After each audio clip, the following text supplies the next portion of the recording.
네, 여러분 계속해서 우리 대손 충당금 이론 정리 해보도록 하겠습니다. 자, 이번 시간은 우리 대손 충당금 세무 조정을 이제 나무라고 적혀 있죠. 세부 사항인데 단계별로 이렇게 이제 설명을 드릴게요. 우리가 결론적으로는 지금 이제 화면에 보이는 스텝 1, 스텝 2, 스텝 3 요 단계로 여러분들이 실전에서 잘 적용하실 수 있어야 돼요. 이 연습이 결과적으로 우리가 실제 시험에서 필요한 세무 조정들이다. 다만 당연히 이론적인 그 배경 지식이 앞에 설명들이 모두 다 머릿속에 있다는 가정을 하고 진행을 하는 거죠. 자, 221페이지고 자, 여러분 세무조정 대손충당금 이제 문제 나오잖아요. 스텝 1. 자, 이거는 여러분 무조건입니다. 뭐 기초의 대손충당금 한도 초과, 즉 유보죠. 유보 플러스 유보를 전부 다 추인합니다. 여러분 기억나세요? 제가 그 세무조정에서 보자마자 법인세 공부할 때 보자마자 뭐 계산 뭐 하고 이런 게 없고 그냥 바로 들어가는 세무조정 뭐죠? 1번 송금불산입 법인세 비용 기타 사유출 법인세 비용이 얼마다 손익계산서의 법인세 비용이 얼마다라고 하면 보자마자 송금불산입 법인세 비용 기타 사유출이라고 했죠. 다 설명드렸던 겁니다. 이제 우리는 이게 암기가 필요해요. 두 번째 뭐였습니까? 기초 시점의 재고 자산에 관한 유보 혹은 마이너스 유보가 있다면은 추인해서 없애줍니다. 기초 유보가 플러스 유보라면 마이너스 유보로 없애주는 거지. 송금산인 마이너스 유보. 기초 유보가 마이너스, 즉 기초에 마이너스 유보가 있다면은 플러스 유보로 뭐 송금불산이 플러스 유보로 추인해줍니다. 다 없애주는 거죠. 됐죠? 그리고 지금 세 번째 나온 거예요. 이거 전기에 대손충당금 한도 CV를 했더니 한도 초과액이 나왔대요. 대손충당금에 관한 유보가 있대. 그죠? 깎여나간 대손충당금에 관한 유보라는 거예요. 플러스 유보겠죠, 당연히. 대손충당금에 관한 유보는 마이너스 유보일 수 없죠. 한도 초과 시에는 송금불산입, 대손충당금 한도 초과 얼마 플러스 유보 이렇게 세무조정을 하니까 그렇게 작년에 해뒀다는 거야. 잘 들으세요. 작년에 그렇게 송금불산입, 대손충당금 한도초가 100 플러스 유보라고 했다는 거예요. 그러면 올해로 넘어왔죠? 그러면 세무조정을 할 때 어때? 기초 시점을 보면 작년에 대손충당금 한도초가 플러스 유보했던 게 당연히 자본금과 적립금 을표상에 그대로 넘어와 있겠죠. 우리 관리해야 되니까 유보하고 마이너스 유보를 관리하는 표인 자적을표에 당연히 잔액이 남아 있겠죠. 그걸 보자마자 어떻게 한다? 재고자산하고 똑같아요. 재고자산의 기초유보를 보는 거하고 똑같다고 보자마자 추인해서 없애줍니다. 다만 재고자산 유보와의 차이점은 뭐냐면 재고자산의 기초유보가 플러스 유보일 수도 있고 마이너스 유보일 수도 있죠. 하여튼 둘 중 뭐든 반대 조정으로 추인해서 없애준다 이거였잖아. 그런데 이거는 차이점은 뭐다? 공통점은 무조건 추인한다는 점은 똑같아. 근데 차이점은 그러니까 작년도에서 넘어온 대손충당금 한도 초과는 무조건 플러스 유보라는 거야. 맞죠? 플러스 유보인 상태로 넘어오잖아 당연히. 마이너스 유보일 수는 없잖아요. 그죠? 대손충당금 한도 초과는 무조건 플러스 유보로 세무조정되니까. 한도에 미달한다면은 그냥 두는 거잖아. 결산 조정 사항이니까. 그러니까 무조건 기초 유보가 플러스 유보라는 거야.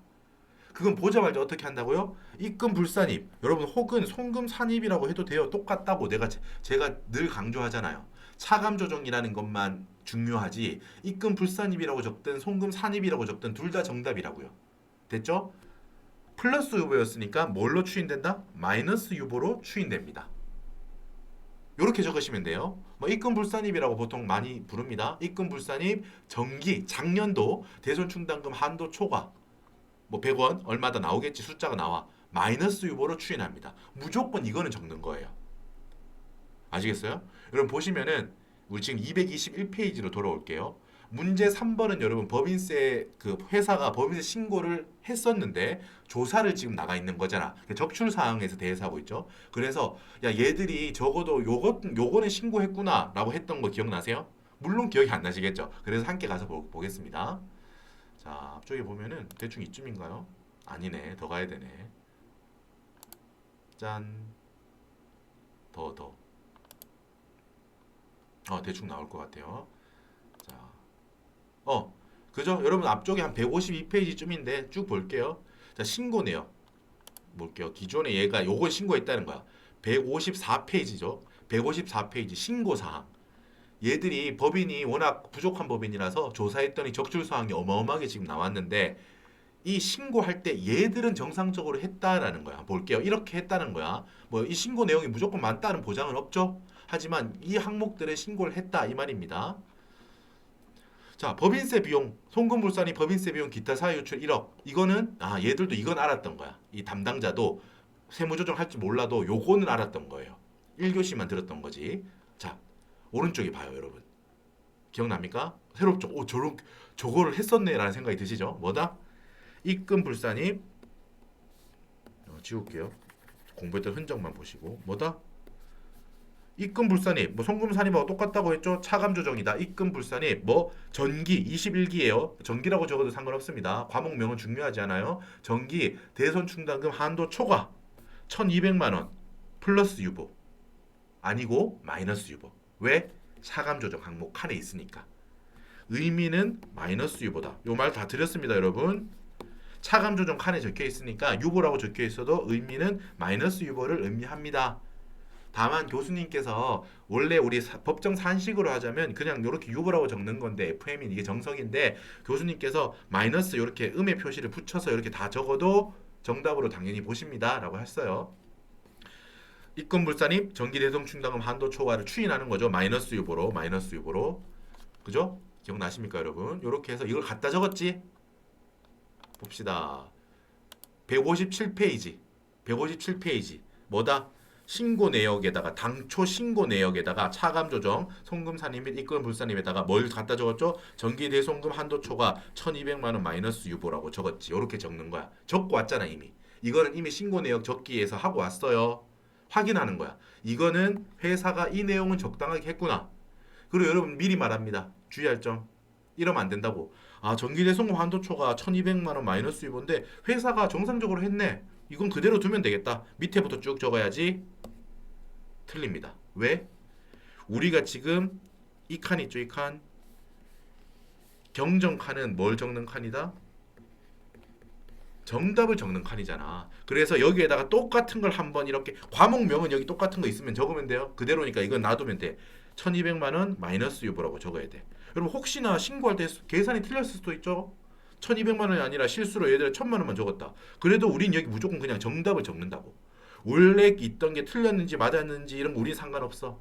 그냥 과목명은 있다면은 그건 그대로 그 칸에다가 이렇게 1200만 원 마이너스 유보를 정답으로 적으면 된다고요. 이따가 보여드릴게요. 이따가 두 번 이렇게 적히는 겁니다. 확인할 거예요. 이따가. 자, 몇 페이지에서 왔죠? 또 까먹었어요. 저는 211페이지였나? 아니야. 221페이지였나? 맞아. 221페이지였네요. 자, 여러분 점점 기억력이 자 221페이지 보고 있고 이게 스텝 1이라는 거예요. 뭐? 쉽지만 놓치지 말아야 되는 거야. 요런 단순한 사항일수록 우리한테 점수 받치야. 점수를 받을 수 있는 너무너무 땡큐한 애들이라고. 그러니까 이런 것들은 알고만 있으면 보전 바로 적으면 되잖아. 그죠? 입금불산입, 전기대손충당금 한도초과 얼마 마이너스 유보. 금액에 주어진 걸 보고 바로 적기만 하면 돼요. 자, 여러분 왜 이렇게 하는지 잠깐 설명드릴게요. 여기 일단 재고자산의 기초유보 혹은 마이너스 기초유보, 기초 마이너스 유보와 마찬가지로 당기의 자동 추인 사항입니다. 라고 했고 밑에 있는 요 화살표는 이유예요. 한번 읽어볼게요. 세법은 총액법에 따라 대손충당금을 설정하므로 정기에서 넘어온 유보, 즉 대손충당금 한도 초과액을 일단 전액을 마이너스 유보로 추인하여 환입하여 제로 상태로 만들어줍니다. 라는 거예요. 자, 여러분 여기 지금 제가 총액법이라는 말이 나왔어요. 총액법 읽어볼게요. 뭐다? 작년에 대손충당금 잔액 전액을 환입해 0으로 만든다는 말이야. 없앤다는 말이야. 그리고 당기 올해의 대손충당금을 0에서부터 새로 설정하는 방법을 우리는 총액법이라고 해요. 세법은 대손충당금을 설정할 때 총액법 관점에서 바라보거든. 그러니까 작년에 얼마가 초과됐든 그거는 작년 일이야. 야, 너 다 없어져 봐. 올해 새로 계산할 거야. 전체에 대해서. 그게 총액법이라고. 그렇기 때문에 작년에서 넘어온 초과분을 다 없애주는 거야. 일단 없애는 거야. 됐죠? 잠깐 이따가 설명을 드릴 건데 한 번 더 말씀드리면은 여러분 회계는 여러분 이거를 조금 더 막 디테일하고 길게 설명을 하고 이해를 막 독해에서 사례를 많이 들어드릴 수 있습니다만 필요한 부분에 대해서만 이해를 도와드릴게요. 자, 너무 길어지면 그게 또 그러니까 여러분 회계 있죠, 회계 장부. 회계는 여러분 X1년도 말 대손 충당금 여러분 100원이었어요. 예를 들면 우리 제가 말했듯이 아까 전에 대손금이 이건 말을 잠깐 드렸어. 이게 예를 들면 우리 회사가 요게 100이라고 100원 원으로 할게요. 일단 여기 숫자는 우리 회사가 매출 채권이 10,000원 있어요. 10,000원이. 그런데 X1년도 말에 판단해 보니까 여러 가지 연령 분석법이나 여러 가지 방법으로 해봤더니 100원 정도 못 받을 것 같아. 그러면 여기 대소충당금을 100원으로 우리가 설정했죠? 0에서부터 100으로 만든 거니까 그죠? 100원이 됐어요. 자, X 뭐 차변의 대손상각비, 대변의 대손충당금 100원 이렇게 했죠? X2년도 말이 됐어요. X2년도 말에 채권이 얼마 있는지 봤어? 채권이 얼마 있는지 봤어. 2만 원이래요. X2년도 말에는 2만 원이래요. 그럼 이번에 여러 가지 분석해 봤더니 250원 정도가 총 못 받을 것 같대. 분석해 봤더니 총 매출 채권 중에서 250원을 못 받을 것 같다는 거야. 이 결과예요. 이거 대손충당금 잔액을 말하는 거예요. 자, 이때 여러분 회계에서 어떻게 회계 처리했죠? 이렇게 했었습니다. 기존에 있던 대손충당금이 100원이야. 그리고 우리가 지금 X2년도 말에 결과적으로 되어야 될, 잘 들으세요. 이 표현 잘 들으세요. 결과적으로 되어야 될 대손충당금 잔액이 얼마예요? 250원이라는 거죠. 그러니까 기존에는 100원이 있었는데 우리가 목표로 하는 금액이 250원이야. 숫자 보세요. 1번 기존에 있었어 100원이. 근데 목표로 이번에 새로 되어야 될 최종 금액이 250원이야. 2번. 그렇기 때문에 회계 처리는 어떻게 한다? 3번. 대손상각비 추가적으로 150원. 대손충당금도 추가적으로 150원. 이렇게 설정을 했었어. 이게 바로 회계에서 하는 보충법입니다. 보충법 방법이야. 보충법 어렵게 생각하지 마. 모자란 부분만 보충한다는 뜻이야. 너무 쉽죠? 말 그대로 기존에 100원이 있었어. 근데 250원이 되기 위해서 얼마가 모자라죠? 150원이 모자라죠? 모자란 만큼을 그만큼만 보충한다. 됐어요? 모자란 만큼만 기름을 넣는다라는 거야. 우리 기름 게이지를 꽉 채우고 싶어. 100까지 만들고 싶어. 기존에 30만큼 차 있어. 그러면 얼마를 보충해 넣어요? 기름을 70만큼 보충해 넣잖아. 그 말 그대로 보충해서 넣는다 이 말이야. 모자란 부분만이라고 머릿속에 넣어요. 모자란 부분만 보충하는 방법. 지금 여러분 회계에 공부했던 기억을 떠올리시거나 기억이 안 나면은 책을 펴보시면 이렇게 다 돼 있어요. 방법 설명이나 제 회계실무 교재 같은 거 혹시 있다면 워크북 같은 거 보시면은 대손충당금 문제가 중요하게 나오잖아요. 그죠? 거기에서 보면 이렇게 풀어. 그죠? 여기까지 알면 회계 실무는 다 통과하시는 거고 이제부터는 여러분 세법은 여러분 조금 다르게 본다는 거야. 세법은 여러분 동일한 경우에 이렇게 해야 한다는 거야. X1년도 말에 대손충당금이 세법이 바라보는 관점이 예를 들면 100원이래요. 100원이래. 자, 똑같아. X2년도 말에도 250원을 우리는 한도로 볼 거야. 예를 들면 회계는 이 차이만 지금 150원을 설정하면 됐죠. 근데 세법은 동일한 결론이 100원, 250원이 대손충당금 잔액으로 결과적으로 되더라도 그 과정을 좀 다르게 보겠다는 거야. 세법은 총액법으로 회계 처리한 걸로 간주합니다. 뭐라고? 세법은 다 총액법으로 보겠다고. 총액법으로 보고 세무조정을 들어간다는 거야. 회계가 잘 들으세요. 실제로는 회계는 보충법을 썼더라도 세법은 나는 그렇게 안 볼 거야. 어차피 결과는 동일하니까 나는 조금 다른 관점에서 볼게. 총액법. 그러니까 X2년 초록색으로 X2년 초에 작년도에 이 100원 있죠? 요거를 전액을 0으로 만들어. 제로 베이스로 만드는 거예요. 그 상태에서 X2년도 말 금액 250원으로 다시 만드는 거. 마이너스 100원 해서 0으로 만든 다음에 플러스 250을 하는 걸로 보겠다는 거예요. 여러분 이게 좀 헷갈릴 수 있는데 그러니까 회계는 나무가 아니죠. 회계지 회계. 장부는 실질적으로 보충법으로 회계 처리를 해뒀습니다. 세법은 그걸 어떻게 보겠다고? 나는 총액법으로 네가 회계 처리한 걸로 이렇게 원래 했던 거는 다 환입하고 새로 전액을 0에서부터 새로 250원 전체에 대해서 보충 모자란 부분만 보충하는 게 아니고 0에서부터 총액 이제 여기서 총액이라는 뜻이야. 0에서부터 목표로 하는 250까지의 전액에 대해서 회계 처리한 걸로 보고 세무조정할게 라고 하는 거예요. 됐죠? 그렇기 때문에 여러분 여기 보세요. 한도 초과도 작년에 넘어왔던 작년 거를 일단 다 0으로 돌아가 보라니까 이 관점이에요. 지금 여기까지는 여러분 이해하실 수 있잖아요. 그죠? 따라오실 수 있잖아요. 그죠? 아, 알겠다. 그렇게 했다는 거구나. 여러분 이게 회계가 틀렸다 이런 게 아니에요. 관점이 그냥 다르다고. 결론은 똑같아요. 봐봐, 똑같잖아. 둘 다 100원이 있었는데 추가적으로 150원을 만들어서 추가적으로 모자란 부분만 보충해 넣든 원래 있던 거 0으로 가봐. 그러고 나서 새로 전체 총액을 설정하든 결과적으로는 대손충당금 잔액이 똑같잖아. 위아래가. 회계랑 세법이 똑같다고 결론은. 그런데 그 과정에 있어서 대손충당금 최종 잔액을 만드는 기말 잔액을 만드는 과정에 있어서 세법은 총액법으로 한 걸로 볼게. 그걸로 보고 세무조정을 할게라는 거예요. 여러분 지금 말한 게 이해가 되셨으면 조금 더 따라 보세요. 자, 일단 스텝 2, 스텝 3 잠깐 넘어가시고 자, 스텝 4로 한번 가볼게요. 아까 전에 여러분 제가 요 한도 CV인에 관해서 잠깐 압축해서 숫만 보자라고 넘어갔던 부분 있죠. 뭐 우리가 이따가 볼 건데 회사 설정액 있죠. 회사가 대손충당금으로 올해 얼마만큼 비용 처리했는지를 보고 대손충당금을 얼마를 설정했는지 총액법이니까 비용 금액하고 똑같아. 그 금액을 보고 우리는 뭐다? 그거하고 2번 세법상 한도 금액을 비교해서 3번 세무조정 들어갔었죠. 그때 여러분 제가 드렸던 설명 중에 1번 회사 설정액이 있습니다. 이거를 제가 뭐라고 했죠? 주의하자라고 했어. 이게 여러분 결론 제가 설명 좀 길어지고 있지만 이해를 돕기 위해서 좀 길게 하는 거고 결론은 아주 심플해요. 여러분들이 그 결론을 무작정 외우게 하기 싫기 때문에 제가 충분한 이해를 위해서 계속 말씀드리는 겁니다. 뭐 결론은 우리 이거야. 이 회사 설정액을 대손충당금 계정이 주어집니다. 이렇게 T 계정이 주어져요. 아래 보이죠 이거? 여기서 기말 잔액을 뭘로 본다? 회사 설정액으로 본다. 뭐라고?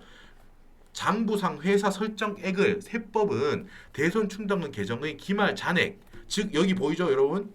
하늘색 요거 파란색 이 기말 잔액으로 되어 있는 이 300원을 세법상 설정액으로 본다는 거예요. 이게 바로 총액법상 설정액이지. 결론 말할게. 왜? 여러분 왜 기말 잔액을 세법은 설정액으로 봐요? 아니 오른쪽에 덩그러니 설정이라고 빨간색으로 되어 있지 않습니까? 아니 이게 설정액이 아닌가요? 아니지. 왜? 제가 방금 말했잖아요. 여기서 여러분 기초에 잘 봐요. 이견 잘 봐요 여러분. 기초에 100원이 있었다. 1번. 기말에 목표로 하는 금액이 300원이다. 2번. 그러니까 우리가 단기 감소액이 200원이니까 일단 여러분 요 단기 감소 개념이 있는데 단기 사라지는 거거든. 대손충당금이 사라졌기 때문에 우리가 200원에서 여러분 우리가 추가적으로 생각하지 말고 우리가 설정을 400원을 했는데 300원밖에 안 남았다는 거는 단기에 대손충당금이 사라질 수도 있잖아.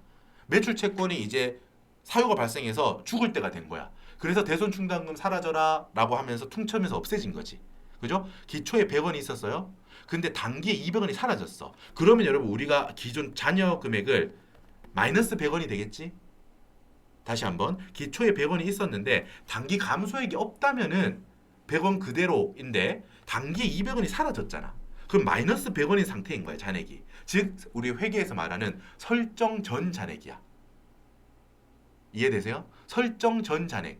그러니까 기말 잔액 300원이 되기 전 바로 직전 우리가 회계 처리 설정 단기 대손충당금 설정을 하기 전 잔액이 마이너스 100원이라는 거 동의하세요? 맞죠? 기초 100원이 있었는데 단기에 200원이 사라졌대.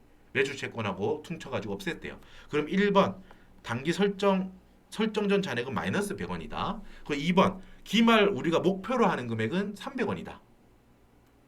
그렇다면은 어때? 마이너스 100원을 300원으로 만들어주기 위해서 회계상 설정해야 되는 금액은 얼마다? 3번 400원을 설정한다. 차변의 대손상각비, 대변의 대손충당금 400원. 이게 방금 말했던 어디다? 요거죠. 설정 전 잔액이 여긴 100원으로 가정했죠. 지금은 마이너스 100원이지만 그게 뭐 얼마가 된다? 400원이 되는 거니까 300원이 되는 거니까 여기 400원만큼을 보충법으로 설정한다는 거야. 이해되죠? 그게 바로 이거라고 여기 단기 설정이라고 돼 있는 거는 장부.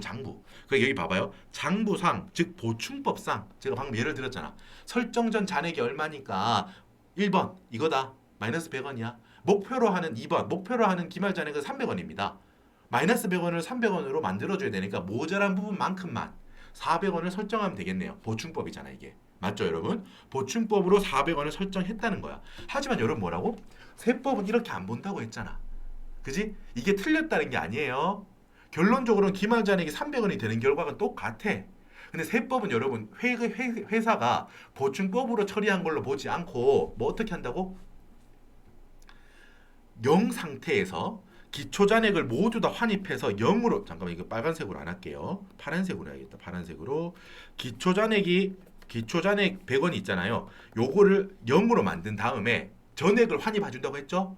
이 0 상태에서 총액 300원이 되기 위해서는 총액을 새로 다 설정해 줘야겠지.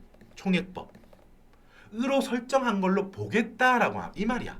여러분 그래도 이게 좀 헷갈린다고. 근데 충분히 주의해야겠죠? 무작정 외워도 좋아요. 어차피 결과는 똑같아. 뭐? 대손 충당금 계정이 딱 나와. 그때 회사 설정액에다가 B에다가 기말 잔액을 넣는다라는 거야. 근데 그 이유는 뭐다?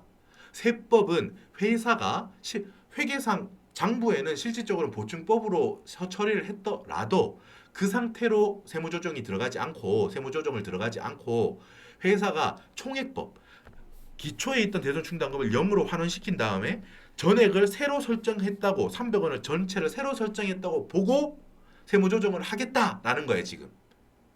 그죠? 세법은 자기 마음대로니까 왜 그렇게 하는지는 묻지 마세요. 세법은 그냥 그렇게 하겠대. 됐죠?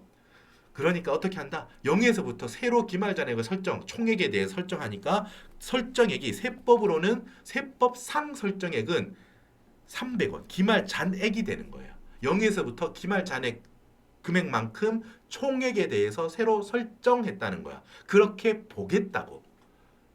여러분 이제 충분히 설명이 된 것 같아요. 이 정도면은 이제 안 헷갈리셔야 돼. 알았죠? 그러니까 여기 있는 빨간색 단기 설정액이 뭔가 잘못된 금액이라서 이걸 안 쓰는 게 아니에요. 이건 회계상 관점이라는 거야. 보충법적으로는 이렇게 하는 거고 맞아. 틀린 게 아니야. 아닌데 우리는 세법상으로는 이렇게 보고 세무조정 들어가지 않을 거야. 나는 총액법 관점으로 다 돌려놓고 세무조정할 거거든. 그러니까 기말잔액, 이 대손충당금 BS 개정상의 기말잔액을 나는 세법상 대손충당금 설정액으로 보고 세무조정 시작한다라는 거야. 이제 이해가 되시죠? 네, 되시죠? 됐습니다. 훌륭하십니다. 자, 됐고 이제 한 걸음 또 계속 갈게요. 스텝 1. 그렇게 스텝 1은 뭐였어? 다시 돌아왔습니다. 기초 한도 그러니까 정기에서 넘어온 기초에 존재하고 있는 작년도분 대손충당금 한도초과 플러스 유보는 무조건 단기에 입금불산이 마이너스 유보로 추인한다. 오케이. 이제 이거 마스터했습니다. 자, 넘어가고. 자, 여러분 스텝 2 뭡니까? 우리가 대손금에 대한 이론 조정을 했죠. 맞잖아. 대손충당금 한도 CV인 전 단계로 이걸 해야 된다고 했지. 뭐? 대손금 그 자체. 그러니까 죽었어야 될 채권이 죽지 않았다면 죽이고 죽지 말아야 될 채권이 죽었다면 살리고. 이게 기억나죠? 자기 말로 하는 게 오히려 더 좋아요. 해석해. 1번 볼게요. 아까 했던 거예요. 1번. 자, 장부에서는 단기에 대손 처리했대. 채권을 죽였구나. 이렇게 생각해. 단기에. 하지만 요건을 불충족했는데 죽였대요. 이제 감이 와요, 여러분. 제가 감정을 실어서 말하는 거야. 요건도 충족 안 되는데 죽였어? 어떻게 해야지? 살려야지 다시. 요건이 안 되잖아 지금. 부도 발생일로부터 6개월이 지나지 않은 뭐 수표, 어음, 중소기업의 뭐 예상 매출금이래. 예를 들면 잘못 죽였어. 어때? 살려야죠. 송금불산입, 채권 플러스 유보. 그리고 여러분 잠깐 기억해 두세요. 지금부터 쭉 같이 한 호흡으로 가야 돼. 기억해야 된다고요. 이 세무조정을 A라고 부를게요. 이게 이 세무조정이 대손충당금 한도 CV인에 영향을 끼치거든. 곳곳에 영향을 끼쳐. 그러니까 하나씩 체크를 해도 요 세무조정을 A라고 할게. 뭐? 죽이지 말았어야 될 거를 죽여서 다시 살리는 세무조정이죠. 요거를 기억합시다. 송금은 부인했지. 난 그만큼 비용으로 인정 안 해. 야, 자산은 왜 죽였냐? 유보로 살려. 됐지? 2번 경우 봐요. 장부에 채권을 안 죽였어. 그런데 뭐다? 지금 신고 조정 사항이 충족됐대요. 요건이. 소멸시효가 완성됐다는 거야. 쉽게 말해서. 대표적으로. 그죠? 소멸시효가 완성됐어. 뭐라고? 이거는 살려두고 싶어도 못 살려둔다고. 법이 말하고 있어. 이 채권 죽이라고.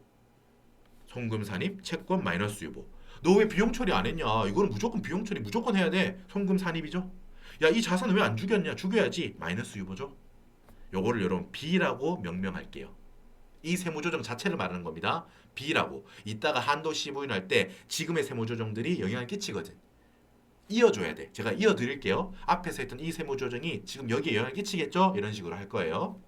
3번 뭐예요? 작년도에 대손 부인한 게 올해 요건을 충족했대. 그게 1번이 이렇게 추인되는 개념이죠. 작년에는 죽였는데 요건이 충족 안 돼서 다시 살렸던 거야. 근데 올해 요건이 충족됐다. 됐어. 확인했어. 그럼 송금산인 마이너스 유보. 이건 C라고 할게요. 4번은 뭐다? 작년도 대손이야. 그러니까 소멸시효가 완성돼서 회사는 죽이지 않았지만 세법이 죽인 거 있지. 그지? 그런데 회계는 늦게 이제서야 내년도에 뭐 송금하겠다고 올려놨대. 그러면 세법 뭐라고? 야, 무슨 소리 하는 거야 임마. 작년에 이미 송금 처리했잖아. 송금 불산입. 야, 그리고 작년에 이미 죽였어 임마. 왜 또 2번 죽여? 유보. 2번 죽이면 안 되잖아. 그래, 한 번은 살려야지. 결국 2번 죽이면 안 되지. 지금 이렇게 회사가 죽였다는 건 결과적으로 2번 죽어 있는 상태잖아. 그러니까 한 번은 유보로 살려야 결과적으로 정상적으로 한 번만 죽은 상태가 되겠지. 그러니까 유보가 되는 겁니다. 2번이 이렇게 추인되는 거라고 생각하시면 되고요. 자, 여러분 여기에 대해서는 우리가 이미 다 이제 마스터를 했죠. 예제도 했고. 자, 이거는 여러분 한도 시분할 때도 연결이 돼요. 여러분 대손 충당금이 결과적으로 따지고 보면 제가 봤을 때는 그래도 제일 뭔가 까다롭다고 생각합니다. 큰 주제 중에서도. 그렇기 때문에 거의 항상 말미를 장식해요. 조사위원 시험에서 말미에 마지막에 있어. 자, 피날레를 장식하는 거죠. 조사위원이 피날레가 되든 이제 내가 피날레가 되든, 내가 피날레가 되면 안 되겠지. 조사위원을 마지막으로 만듭시다. 자, 스텝 3. 요거는 우리 시험에서 많이 나오진 않아요. 뭐냐면 옛날에 채권을 죽였대. 못 받을 것 같아서. 예를 들면 여러분 이미 대손 사유야. 뭐 부도 발생일로부터 뭐 6개월 지나고 막 이렇대. 그래가지고 내가 죽였대요, 채권을. 그런데 기대도 안 하고 있었는데 어느 날 그 망했던 그 부도났던 그 회사 대표가 이제 막 삐까뻔쩍하게 외제차 타고 왔대요. 야, 그때 미안했습니다. 제가 뭐 대박 나가지고 야, 이제 좀 대박 났어요 하면서 돈을 갚으러 왔대요. 여러분 그때 어떻게 합니까? 이렇게 하진 않을 거 아니야. 죄송한데 우리는 그 채권 이미 없앴어. 아, 죄송한데 돌아가 주세요. 그 채권을 안 받기로 했다니까 집에 가. 라고 할 리 없죠. 라고 할 리는 없잖아. 그지? 그게 이걸 어떻게 처리할 거냐 문제야. 이미 그 자산은 죽였어. 우리 입장에서. 자산은 죽였다고. 대손충당금하고 상기하고 죽였잖아. 그런데 그 후에 돈을 갖고 왔다는 거야. 기사회생해서. 그럴 수 있겠지.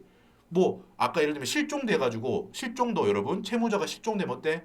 파산이나 실종되면 그것도 임의 대손 사유니까 내가 죽일 수 있잖아. 그래서 채권을 죽였던 거야. 근데 파산했던 애가 외국에서 뭔가 돈을 엄청 벌어가지고 돌아왔대. 그래가지고 미안합니다, 갚겠습니다 하고 찾아왔다는 거야. 그 경우에요. 그때 기상각 채권이잖아. 내 입장에서는 이미 죽인 채권이라고. 그거를 돈으로 회수했대. 그때 어떻게 할 것이냐라는 거예요. 자, 이때는 볼게요. 돈을 회수할 때 장부상 그거를 대변의 수익으로 인식한 걸로 보고 세무조정합니다. 우리는 뭐라고? 돈을 회수할 거 아니야? 안 받진 않을 거 아니야? 당연히 돈은 받죠. 차변의 현금 받을 거 아니야? 대변의 수익으로 인식한 걸로 보고 세무조정합니다. 원래 대손 충당금 이제 환입시키고 뭐 이런 거 있는데 그런 거 몰라도 돼. 우리는 세법에서는 야, 돈 받았으니까 그만큼 기분 좋다. 수익으로 인식한 걸로 보고 세무조정을 한다. 요거를 일단 전제로 두세요. 자, 그렇게 하면 어떻게 돼요, 여러분? 이 채권을 죽였는데 그게 여러분 대손, 임의대손 사유에 정당하게 인정이 됐었다고 해봐. 그럼 어때요? 그때 송금으로 인정됐을 거 아니에요. 그러면 여러분 이때 세무조정이 없어요. 왜? 과거 송금이었던 게 돌아오면 입금으로 인정해 주거든. 그러니까 지금 회사는 수익으로 인식한 걸로 보니까 세무조정이 없다는 거예요. 됐어요? 여러분 조금 까다롭겠지만 여기 실제로 우리 시험에서 요 문항이 그렇게 많이 나오진 않기 때문에 이해만 일단 해보세요. 자, 2번. 과거 대손 처리할 때 송금불산이 유보가 됐었다고 해봐. 그러니까 쉽게 말해서 내가 죽였는데 요건이 안 돼가지고 세법이 얘를 다시 살려놨다는 거예요. 채권이. 그 상태라고 해봐요. 그 상태에서 채권을 회수해서 우리가 입금으로 수익으로 회사가 잡았다고 하면 어때? 과거에 송금 불산입됐던 게 돌아오면 여러분 우리는 항상 입금 불산입으로 봅니다. 마이너스 유보로 처리하면 돼. 입금 불산입 채권 마이너스 유보로 처리하면 됩니다. 요 세무 조정이 E인데 A, B, C, D, E죠. 지금 여러분 A, B, C, D, E 이 세무 조정인데 이 세무 조정은 그 숫자 2, 영어 영어 E는 여러분 뭐다? 알아두기는 해야 되지만 우리 시험에서 그렇게 많이 나오지는 않을 거예요. A, B, C, D를 위주로 하세요. 지금 A, B, C, D는 여러분 지금 마스터했지? 대송금에 대한 세무조정, 뭐 죽일 거를 뭐 죽여야 되는 걸 안 죽였다, 뭐 송금산이 뭐 이런 거 지금 했잖아. 할 수 있죠 이거 여기 하고 여기까지는 기상각 채권의 회수는 여러분 이제 요 앞에 걸 마스터하고 조금 이제 생각에 마음에 그 머리에 좀 자리가 남으신다면은 여기까지 하시면 돼요. 자, 그리고 222페이지. 자, 이제 스텝 4입니다. 이게 여러분 대망의 주인공 세무조정이야. 주인공을 만나기 전까지 우리 너무 긴 시간을 투자해서 왔지만 드디어 우리 하이라이트라고 이게. 지금까지는 뭡니까? 라는 생각이 들 수 있지만 여기가 이제 실질적으로 대손충당금 한도 초과에 대한 세무조정이 여기서 나오는 거예요. 됐죠? 앞에 할 거 많았지? 이론적인 것도 많이 했고 선세무조정도 많았어. 앞에서 해야 되는 세무조정도 많았어. 드디어 여기 스텝 4에 왔어. 볼게요. 뭐야? 단기 대손충당금 설정에 대한 한도 시부인에 대한 세무조정이라는 거예요. 여러분 1번은 제가 아까 전에 열심히 말했던 거잖아. 주의할 점. 여러분 이해를 바탕으로 하되 결론적으로는 외워야 돼요. 뭐? 회사 설정액에 대해서 우리가 한도 금액과 비교해서 세무조정할 거지. 이 회사 설정액을 이 설정 여기도 여러분 설정이니까 그래서 계속 낚이기 쉬워요. 이거는 항상 오랜만에 보면 늘 낚여. 대손충당금 T 계정이 딱 주어질 거거든. 거기에 설정액이라고 나와. 그러니까 이거를 갖다 쓰고 싶어져요 막 수험생은. 하지만 여러분 제가 아까 설명드렸잖아. 여기 T 계정에 있는 설정이라는 표현은 회계상 즉 장부상 회계가 장부에 보충법으로 설정한 그 금액 보충법 설정액이라 앞에 적어두세요 빨갛게. 보충법 설정액이라는 표현이라고 이거는. 그죠? 보충법. 그지? 우리가 원하는 건 뭔데? 우리가 원하는 건 뭡니까 여러분? 자 마이크 자 말씀해 보세요. 그렇죠. 총액법상 설정액. 그건 뭐야? 기말 잔액이지. 왜? 0에서부터 기말 잔액까지 전액 총액을 새로 설정할 거니까요. 세법은 그렇게 보니까요. 됐죠? 이렇게 정리하면 심플합니다. 기말 잔액을 우리는 세법상 설정액으로 본다. 중요합니다, 여러분. 이것만 알면 사실 돼요. 됐죠?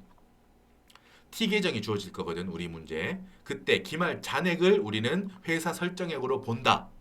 결론. 오케이, 끝. 자, 여러분 2번 세법상 한도가 있는데 이게 하이라이트 중에 하이라이트예요. 그죠? 그러니까 이 한도 계산하는 게 항상 가장 중요했잖아. 우리 감가상각비에서도 정액법이다, 정률법이다. 이 세법상 한도, 감가상각 범위액, 즉 한도를 계산해내는 게 그 시부인 세무조정의 주인공 중에 주인공이었죠. 그걸 할 겁니다. 자, 이건 어떻게 하냐면 보세요. 1 곱하기 2 금액을 세법상 한도로 봐. 1 뭔데? 세법상 대손충당금을 설정할 수 있는 자격이 있는 채권이 얼마니? 이거야. 세법 금액이지 당연히. 대손충당금을 설정할 수 있는 자격이 있는 채권이 얼마니? 그거를 1번 박스, 1번 파란색 박스 있죠 이거? 여기서 구할 겁니다. 조정을 좀 해야 돼. 거기다가 여러분 옆에 아까 전에 대손 실적률. 우리가 아까도 설명드렸지만 프로야구에서 여러분 타자가 타율이 있죠. 그게 뭐예요 여러분? 그게 과거의 안타 실적률이죠. 말하면 과거에 이 타자는 10번 나와서 3번 안타를 쳤던 실적이 있다. 그럼 타율이 3할이지. 그러면 여러분 미래 예상을 할 때 이 사람이 새로운 타석에 들어갈 거야. 새로 또 타석에 들어가서 투수하고 이렇게 공을 본다고? 그러면 여러분 예상 실제로 이 사람이 안타를 칠 수도 있고 못 칠 수도 있어. 그지? 하지만 예상으로 하자면은 몇 퍼센트 안타 칠 확률이에요? 30%. 뭐를 근거로 말하죠? 과거의 실적. 과거에 안타 쳤던 실적을 바탕으로 미래를 예상하고 있죠. 그거하고 똑같아. 대손 실적률이라는 것도 작년을 보겠다는 거예요. 작년 초 시점에 예를 들면은 뭐 채권이 이만큼 있었는데 뭐 올해 얼만큼 됐니? 이렇게 아니 반대로 여러분 이따 볼 건데 예를 들면 올해 초 기준으로 채권이 얼마 있었니? 그리고 실제로 1년 동안 올해 1년 동안 얼만큼 대손이 됐니? 라는 걸로 내년을 예상하자는 거야. 이런 식으로 설명합니다. 됐죠? 과거의 실적을 볼 거예요. 과거의 실적. 그러니까 올해 초 이렇게 보죠. 올해 초에 얼마 채권이 있었니? 설정 대상. 그리고 실제로 올해 다 지나갔잖아 지금. 올해 12월 31일이 넘어갔잖아요. 그러니까 1년 동안 1월 1일 시점의 채권 중에 얼마만큼이 대손을 했니? 내년에도 그만큼 되는 게 뭐 보통이지 않겠니? 그거를 대손 실적률이라고 봐. 그것도 여러분 계산할 게 많아요. 그래서 밑에 보면은 봐라. 제가 초록색으로 대손 실적률이라고 해서 이따가 풀 거거든. 분모분의 분자야. 야구로 치자면은 10번 타석에 들어가서 몇 번 안타를 쳤는지 10번 분모의 10 분자의 3 이게 10분의 3 30%가 안타 실적률이지. 이거 똑같다고 보세요. 1번 분모에 뭐 넣어요? 세법상 채권의 정기 말 잔액 뭐야? 그러니까 단기 초 올해 1월 1일에 얼마가 있었니? 단기 실적을 본다는 거예요. 지금 아까 전에 정기 실적은 예를 들었던 거고 그러니까 세법상 이 대손 실적률은 뭐다? 과거인데 그 과거 시점을 올해 얼마만큼 대손됐니라는 걸로 내년을 추정하겠다고. 결론이 이거예요. 뭐 1번 세법상 채권의 정기 말금액 뭐다? 올해 1월 1일상 채권이 얼마 있냐라는 거야. 분자에 뭐 넣어야겠어? 그러니까 올해 1월 1일부터 그러니까 올해 12월 31일까지 1년 동안 얼만큼 대손됐니? 맞죠? 그게 대손 실적률이에요. 얼만큼 대손됐니? 내년에도 그러지 않겠니? 그러니까 요거를 예상되는 미래를 예상하는 실적치로 쓰자라는 개념이에요. 됐죠? 그러니까 어때? 1번은 여러분 올해 말 기준 요 파란색 박스는 올해 말 12월 31일 시점의 채권가액이 얼마인지 찾아. 그리고 과거 안타 쳤던 실적률을 곱해. 그럼 내년에 안타 칠 확률이 나온다는 거지. 여러분 지금 안타 친다는 표현은 그냥 제가 예로서 드는 거야. 안타는 실제로 좋은 거지. 굳이 요거에 좀 더 적합하게 바꾸자면 얘를 뭐겠어 이거는? 삼진율이라고도 볼 수 있겠죠. 타자 입장에서. 그러니까 대손이라고 하는 거는 채권이 안 좋아지는 거잖아. 그러니까 진짜 순수하게 확률인데 조금 더 여러분들한테 뭔가 요거 맞춰주자면은 네거티브인지 파지티브인지를 맞춰주자면은 뭐다? 나빴던 확률이니까 이 타자가 타석에 들어가서 삼진을 몇 번 당했는지 삼진은 타자 입장에서 안 좋은 거잖아. 그지? 여러분 이해는 충분히 되시죠? 안타든 삼진을 당했든 과거의 확률, 과거의 실적을 바탕으로 내년을 추정하자는 거야. 올해 성적을 바탕으로 내년을 추정하자. 이거예요 지금. 됐죠? 이거 이렇게 설명 계속 드릴게요. 자, 단계별로. 여러분 이거는 당연히 제 강의와 함께 천천히 따라오셔야지 이제 됩니다. 지금까지 우리 앞에 대손충당금, 대손금 공부했던 게 집대성이야 지금. 다 합쳐서 이해할 수 있다고. 모든 게 함께 모여서 이해가 될 겁니다. 보세요. 일단 파란색 박스 뭐예요 여러분? 말했지. 올해 말 시점. 올해 말 시점으로 채권이 얼마가 있니? 어떤 채권? 모든 채권이 아니라 대손 충당금을 설정받을 자격이 있는 채권이 얼마니? 오케이? 거기다가 2번 초록색 뭐 곱한다고? 올해 안타 몇 개 쳤니? 그러니까 올해 삼진 몇 번? 올해 삼진 확률 몇 퍼센트니? 내년에도 그만큼 삼진 당하지 않겠니? 내년에도 그만큼 대손 당하지 않겠니? 라는 거예요. 됐지? 대손 실적률은 올해 실적률이다. 뭐를 기준으로 한? 올해 1월 1일을 기준으로 실제 1년 동안 올해 1년 동안 얼만큼 삼진당했는지 대손이 일어났는지를 바탕으로 내년도 1년을 예상하겠다 이 말이야. 됐죠? 봅시다. 파란색부터 하나씩 하면 돼. 하나씩. 올해 말 대손 충당금을 설정 받을 수 있는 채권가액이 얼마인지 봅시다. 여러분 문제에서 주어질 거예요. 장부상 우리는 결국 세법상 금액을 알아야 될 거 아니야. 무조건 주어진다니까. 장부상 채권 단기말 잔액이 얼마다라고 주어져요 문제. 근데 우린 이걸 그냥 갖다 쓰면 안 돼. 왜? 세법상 금액으로 바꿔놔야 되거든. 맞아요? 여러분 회계상 장부 자산이라고 할게. 회계상 자산 금액과 세법상 자산 금액의 차이가 뭘로 나타나요? 모르겠는데요. 라고 하지 말고 뭐죠? 유보로 나타나잖아. 기억나요? 예를 들면 회계가 회계는 재고자산을 100원으로 봐요. 근데 세법은 재고자산을 120원으로 봐요. 우리는 세법상 금액으로 맞춰줘야 되잖아. 그게 바로 세무조정이지. 그 세무조정 어떻게 해요? 요 100원을 120원으로 맞춰줘야지. 바꿔줘야지. 입금 산입 20원만큼 혹을 딱 붙여주는 거. 이게 뭐야? 플러스 유보. 맞죠? 반대의 경우는 마이너스 유보일 거고. 맞죠? 유보라는 건 이런 건 거. 다시 한번 짧게 말씀드렸어요. 맞죠? 오케이. 그러니까 어떻게 하겠어? 자, 봅시다. 여러분, 장부에 채권 금액이 100원이 있다고 해요. 근데 우리가 지금 목표로 하는 거는 세법상 채권 금액이야. 요 물음표. 몰라 지금 이거. 이걸 찾고자 하는 거잖아. 근데 장부상 금액이 딱 주어져요. 100원이라고. 근데 또 우리는 뭘 알고 있어? 채권의 유보 금액을 알고 있죠. 그죠? 문제를 통해서 이걸 알 수 있어요. 우리가 대손금 같은 거 세무조정하면서 기억나? 방금 앞에서 봤잖아. 뭐 채권 유보 기억나요? 아까 했잖아. 송금 불산입 채권 유보, 송금 산입 채권 마이너스 유보. 맞죠? 오, 그렇죠. 이야기 말 들어보니까 그렇죠? 앞에서 했어. 그렇지? 그 이따가 다시 말할 건데 결국 우리는 뭐 채권의 유보 혹은 마이너스 유보를 알고 있죠. 그래서 플러스 유보가 예를 결과적으로 100원이 있대. 그러면 100원만큼 더 해줘야겠지. 마이너스 유보가 30원이 있대요. 그럼 마이너스 30 해줘야겠지. 됐어요? 그러면 이제 어때? 눈에 딱 보인다. 너무 좋다. 잘한다. 장부상 채권이 100원이야. 채권의 유보가 플러스 100 마이너스 30이니까 결과적으로 순수하게 플러스 70이지. 그러니까 어때? 장부상 채권 금액 100원에다가 유보, 채권의 유보들을 플러스 유보 결과적으로 70이니까 더해. 그러면은 세법상 채권 금액이 얼마라는 거지? 물음표가 해결됐다. 얼마야? 170원. 170원. 동의하십니까? 그지? 아주 쉬운 개념이야. 지금까지 쭉 같이 잘했잖아. 그죠? 잘하고 계세요. 맞죠? 채권의 장부상 금액이 주어져 있으니까 거기다가 그 채권 자산에 대한 유보를 반영해 주면은 어때? 반영해 주면은 화살표 반영해 주면은 세법상 채권 금액을 뽑아낼 수 있어. 발음이 셌어. 있습니다. 있다고. 있죠. 자, 170원이 되는 거예요.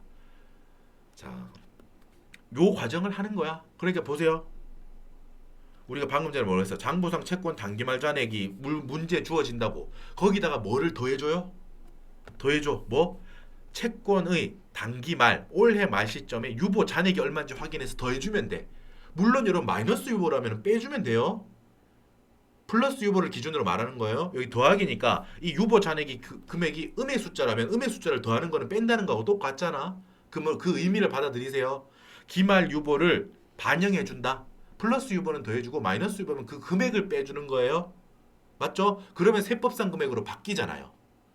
됐지? 그러니까 우리가 찾고자 하는 건 뭐라는 걸 알아야 돼 이제? 단기 말, 올해 말 시점에 유보 금액이 얼마인지 찾으면 이제 다 찾은 거지. 왜? 장부상 채권 단기말 잔액은 주어진다니까요. BS를 준다고. 재무상태표상 장부상 채권의 금액은 얼마입니다. 라고 주어진다고요. 거기에다가 기말 시점에 유보를 더해주면 돼. 됐죠? 동의하시죠? 오케이. 자, 요거는 지울게요. 이해되셨을 거니까 지우고. 자, 이제 우리는 요 빨간색 중요하니까 빨간색으로 했겠지. 이 채권의 단기말 유보 잔액을 구하는 방법을 찾아갑시다. 요걸 찾으면 돼요. 기말 유보 맞죠? 채권 금액도 단기 말 금액이니까 유보도 기말 유보여야 돼요. 당연히 기초 유보를 더하면 안 되지. 시점이 동일해야 될 거 아니야. 그지? 기말 시점에 평가한 게 얼마니? 라는 거니까. 자, 기말 유보를 어떻게 뽑아낼까요? 여러분 문제에서 이게 주어져요. 기초 유보가 주어져. 1월 1일 시점, 올해 1월 1일 시점의 이 채권 유보가 얼마다라고 주어질 거예요. 거기에다가 뭘 반영해 주면 돼요? 올해 기중, 그러니까 올해 한 해 동안 일어났던 세무조정을 보고 채권에 대한 세무조정을 봐요. 그럼 플러스 유보 마이너스 유보가 거기 나와 있을 거 아니야. 그거를 어떻게 플러스 유보는 기초 유보에다가 더해주고 마이너스 유보라면 그 금액을 빼주면 돼요. 그죠? 여러분 봐봐. 여기 밑에 적어놨습니다. 기초 유보 잔액이 주어진다고 거기에다가 단기에 발생한 채권에 대한 세무조정이 있을 거예요. 여러분이 했어 그거를. 그거 세무조정을 하면서 유보 혹은 마이너스 유보가 나왔을 거예요. 유보 금액이 있다. 플러스 유보 금액이 있다는 거예요. 그 금액은 더해요. 마이너스 유보 금액이 있다. 그 금액은 빼면 돼. 그러면 당연히 기말 유보 잔액이 돼요. 기중의 변동을 반영하면은 기말 유보가 된다 이 말이야. 뭐 당연한 거죠. 기초 유보 금액이 있고 그 유보 금액에 대해서 단기중 변동을 반영하면 기말 금액이 되어 있겠지. 됐죠? 그리고 여러분 A, B, C, D, E 드디어 나온 거예요. 아까 전에 제가 앞 페이지로 갑시다. 세무조정 하면은 대손금 세무조정, 채권에 대한 세무조정 하면서 뭐라 그랬어? 요거 이따가 대손충당금 시부인 세무조정 할 때 요 A, B, C, D, E가 반영될 겁니다라고 했지. 봐봐. 너무 뿌듯하죠, 여러분. 아까 공부했던 게 착착 들어맞잖아. 그죠? 여기 기뻐하는 여러분의 그 모습이 눈앞에 선하네요. 자, 그죠? 자, 보세요.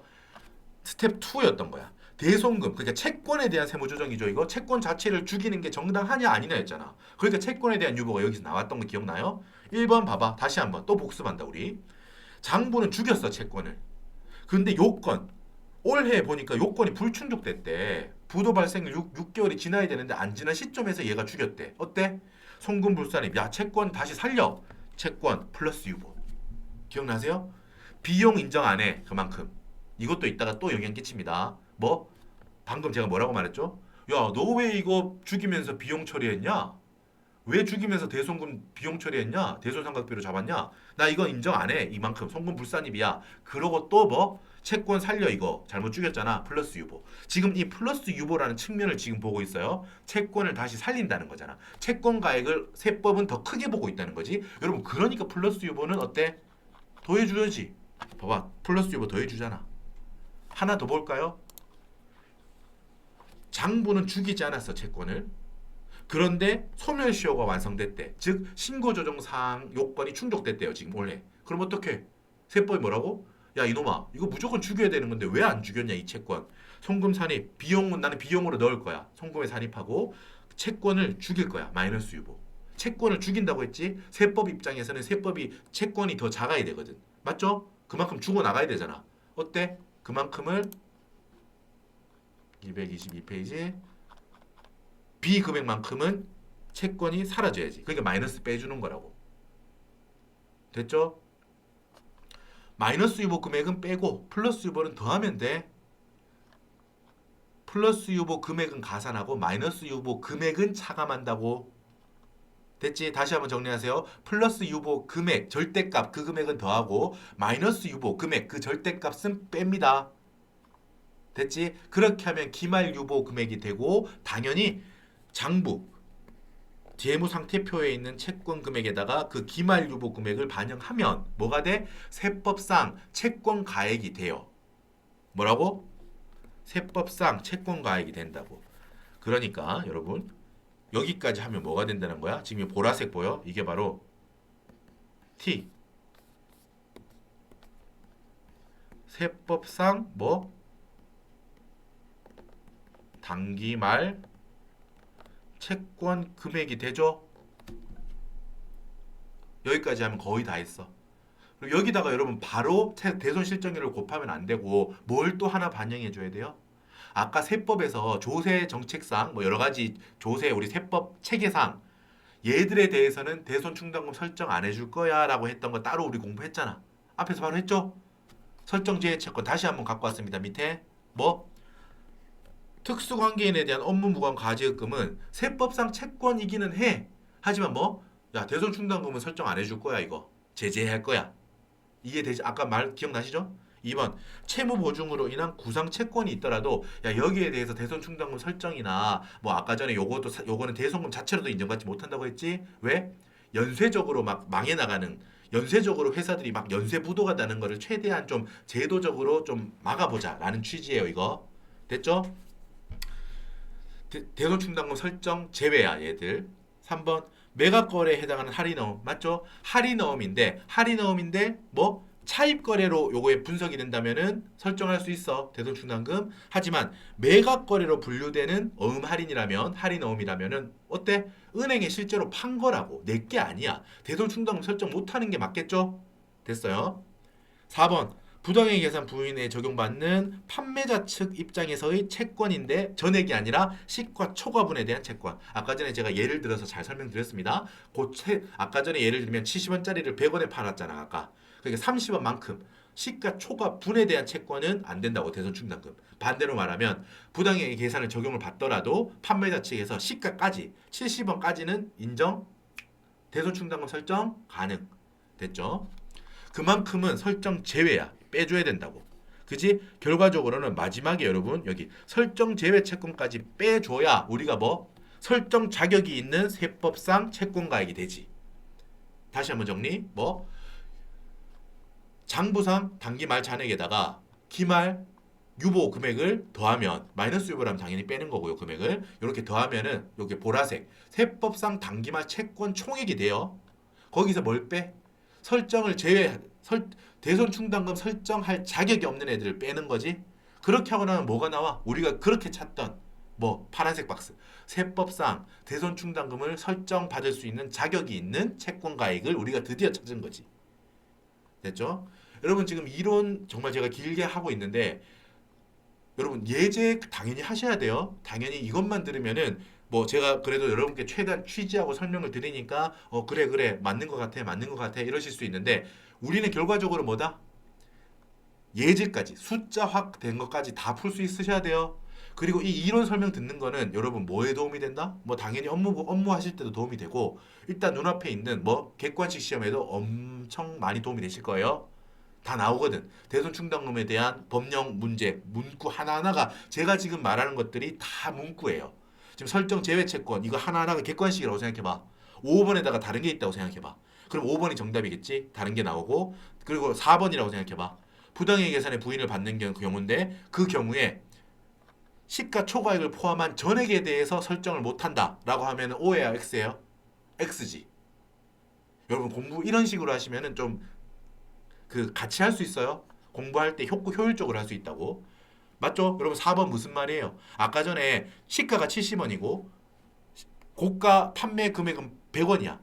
그럼 100원 전체에 대해서 지금 설정 못한다는 게 아니잖아. 시가 초과하는 30원에 대해서만 대손충당금 설정이 안 된다는 그 말이죠. 근데 만약에 객관식 문제인데 부당행 계산의 부인을 적용받는 고가 매매 거래의 경우 고가 양도한 측이 보유하고 있는 채권 전액에 대해서 대손충당금을 설정 못한다. 설정 제외한다. 이렇게 하면은 틀린 문장인 거야.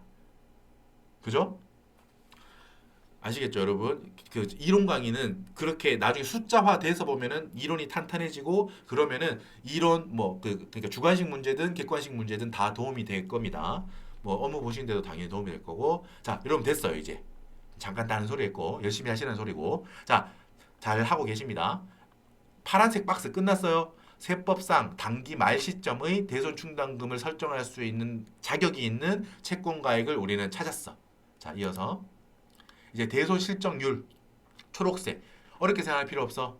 기본적으로 뭐라고? 뭐 안타라고 계속 할게요. 뭐 삼진율이든 안타 우리 보통 안타라고 많이 타율이라고 많이 알고 있으니까 타석에 이 타자가 올해 1년 동안 안타를 몇 개 쳤다. 그거를 바탕으로 내년도에 안타를 몇 개 칠지 예상해 보자 이거죠. 대손 실적률 너희 안타를 실적으로 보겠다고 하면 이렇게 했죠. 뭐에 뭘 넣죠? 세법상 채권의 정기 말잔액이에요. 그럼 우리 방금 전에 앞에서는 여기 뭐야? 이거 단기 말이야 단기 말 그죠? 올해 말이라고 올해 말 당연히 올해 말 시점 올해 12월 31일 시점으로 거기서 뭐를 곱해야 내년도 예상액이 나올 거 아니야 당연히. 그러니까 1번에선 당연히 단기 말이었던 거예요. 근데 여기 지금 실적률은 뭐를 기준으로 지금 이 과거 실적을 보겠다는 거야? 올해 1월 1일 그러니까 1년 전이야 지금. 작년 말 정기 말 단기 초 똑같은 말이죠. 정기 말 올해 1월 1일 기준으로 채권이 얼마 있었니? 그게 1번이야. 분자액. 그래 그럼 그 중에서 원래 세법상 그러면 비용은 얼만데? 세법상 인정받은 대손금은 얼만데? 맞지? 이만큼이 실적이지. 대손 실적률이야. 대손됐던 과거율이라고. 과거 안타율이라고. 타율. 그만큼을 내년에도 적용하면 되겠지. 올해 말 아까 구한 1번 박스, 파란색 박스. 올해 말 채권상 대손 충당금을 설정받을 자격이 있는 채권 금액 구했잖아. 거기다가 곱하면 되겠지. 그러면 그게 내년도 예상치잖아. 됐죠? 여기 하나씩 봅시다. 1번 정기 말잔액. 세법상 채권 정기 말잔액. 여러분 논리는 똑같아. 우리 방금 전에 뭐 하고 왔어요? 단기 말 채권 잔액 구했잖아. 그러죠? 그거하고 똑같이 논리상 시점만 바뀌는 거야. 시점만. 그게 방금 구한 파란색 박스는 올해 말 기준이었던 거고 지금 여기는 뭐다? 전부 다 1월 1일. 그러니까 작년 말. 올해 초, 작년 말 똑같은 표현인 걸 여러분 말죠? 단기 초는 정기 말하고 똑같습니다. 시점만 바뀌어. 정기 말 잔액, 정기 말 유보, 정기 말 기준 설정 제외 채권. 됐죠? 그럼 이거는 문제를 통해서 보면 돼요. 시점만 체크하세요. 왜 시점이 다른지는 설명드렸습니다. 1월 1일 기준으로 1년 동안 얼만큼 실제로 올해 대손이 됐는지 그 퍼센트지만큼으로 내년에 추정하겠다. 내년을 추정하겠다라는 거잖아. 됐죠? 자, 그래서 분자를 봅시다. 2번 세법상 단기 대손금. 여러분 그리고 여기 포인트가 또 역시 세법상이야. 여러분 지금 여기 보면 여기도 봐. 우리 T 계정을 보면은 대손 충당금 T 계정 아까 전에 우리 그 설정액 볼 때 봤던 거예요. 여기 앞 페이지에 순서가 바뀌었네. 자, 앞에 보세요. 지금 아까 전에 이 T 계정 있죠. 요 그대로 갖고 온 거예요. 보세요. 좀 작아졌죠. 자, 대손 충당은 기초에 100원이 있고 단기 설정 400원 있고 200원만큼이 감소했죠. 대손 충당금이 감소했다는 거야. 기말 잔액 300원 이렇게 됐잖아. 아까 300원이 세법이 바라보는 설정액이다. 단기 설정액이다. 세법 관점에서의 그거 했지. 근데 지금은 그 부분을 볼 게 아니고 여기 보라색 박스 부분. 여기가 이제 주인공이야. 대손 충당금 보면 여러분 단기 감소라고 되어 있어요. 단기 감소. 자, 대손 충당금 단기 감소인데 여러분 T 계정에서 이거를 회계 처리 여러분 요거 하나 필기해 두세요. 밑에 하나 적어 두세요. 보통은 필기 여러분들 알아서 하시겠지만 필요한 건 하시겠지만 이건 하나 적어 두세요. 여러분 단기 감소라고 표현되어 있는 게 우리가 T 계정 그러니까 계정별 원장을 읽는 게 해석하는 게 좀 아직까지 이제 어색하신 경우가 많을 텐데 요거 한번 중요하니까 보실게요. 어렵지 않습니다. 계정별 원장을 분석하는 거예요. 여러분 대손 충당금은 아까 부채라고 했지. 그러니까 기초 잔액이 대변에 있는 거예요. 맞죠? 기말 잔액은 여러분 이 300원은 그냥 차액을 맞춰주는 거야. 얘도 여러분 내년에 가면 당연히 기초 금액으로 내년도 기준으로는 기초에 300원 이렇게 옮겨갑니다. 부채니까. 맞죠? 그냥 표현해 주는 거야. 잔액은 반대로 기말 잔액은 그냥 반대 위치에 나오는 거죠. 기초가 그 성격을 말해주는 거야. 대변에 기초 잔액이 있으니까 그건 부채라는 거죠. 됐죠? 부채라는 거고. 자, 요 단기 설정부터 볼까요? 단기 설정을 했다는 걸 어떻게 했다는 거예요? 회계에서 대손 지금 회계 설명드리는 거예요. 대손 삼각비 400원 보충법이죠. 대손 충당금 400원 요렇게 했다는 거지 회계 처리. 여기가 왜 설정이라고 적어놨을까? 대손 충당금이 증가하는 거를 표현하는 거예요. 그냥 설명하는 거예요. 설명이 단기 설정이라는 거는. 단기 설정이라는 걸 여러분 회계 처리할 때 본 적 없잖아. 그지? 그러니까 이 회계 처리를 설명하는 거야. 단기 설정이라고 하는 거는. 여러분 회계 원리 기억 안 나시는 분들은 지금 여기 집중해서 들으세요. 아시는 분들은 그래 당연한 소리네 이렇게 하시면 되고요. 이 단기 설정이라는 거는 뭐다? 이 세무조정 이 회계 처리를 설명하는 거라고. 알겠어요? 뭘 설정한다는 거지? 대손 충당금 400원이 더 커지잖아. 단기에 설정돼서 커지고 있죠. 이거를 설명하는 거예요. 이 설정이라는 표현은 마찬가지로 여러분 여기에 단기 감소라는 거는 뭐를 설명하는 거다? 이 세무조정을 설명하는 거예요. 이 세무조정이 아니고 이 회계 처리를 설명하는 거예요. 대손 충당금 200원이 사라지면서 실제 채권이 죽는 거야. 아까 말했죠 여러분? 우리가 대손 충당금을 설정해 뒀다가 채권이 이제 진짜로 죽을 때가 됐대요. 예상대로 우리가 예상 범위 아니잖아 지금. 200원이 죽는데 지금. 그래서 어떻게 한다? 나 대손 충당금 설정해 놨던 거에서 200원만큼 없어질게 라는 거. 여러분 여기 조금 복잡한데 일단 200원으로 받아들여 주세요. 기초금액이 100원밖에 없는데 어떻게 200원이 사라지냐라고 할 수 있는데 지금은 이제 설명을 위한 거니까 아시겠죠? 그러니까 채권이 죽을 때, 자산이 죽을 때 원래 기초에 있던 대손 충당금이 다 이렇게 사라진다는 거야. 대손 충당금이 사라지는 거죠 지금. 맞죠? 원래 오른쪽에 있던 게 왼쪽에 왔으니 사라지는 거잖아. 이게 뭐다 여러분? 그러니까 이 회계 처리는 뭐다? 대손 충당금이 없어지고 있죠.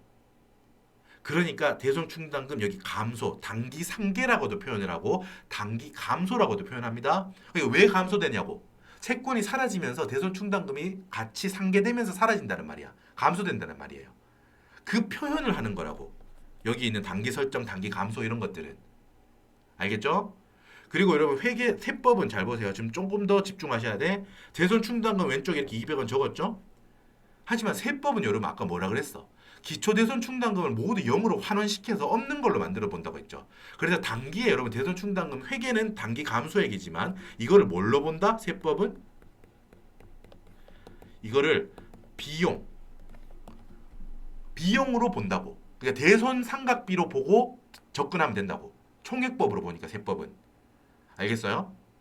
그러니까 여기 대손 충당금이 사라졌다고 200원이라고 적었죠. 이 200원을 세법은 어떻게 본다고? 회계가 처리한 회계상 비용으로 봅니다. 이 200원을.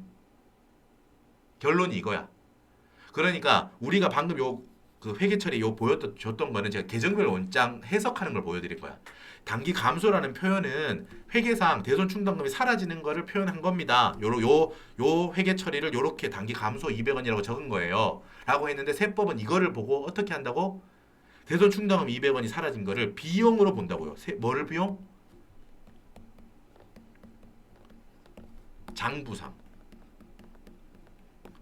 장부상 200원을 장부의 비용으로 본다는 거야. 됐지? 여기까지 일단 이해되시죠 여러분? 이 단기 감소액을 세법은 어떻게 본다고? 장부상 회사가 비용으로 계산한 걸로 본다고. 대손상각비로 본다고. 회사의 대손상각비로 봅니다. 결론.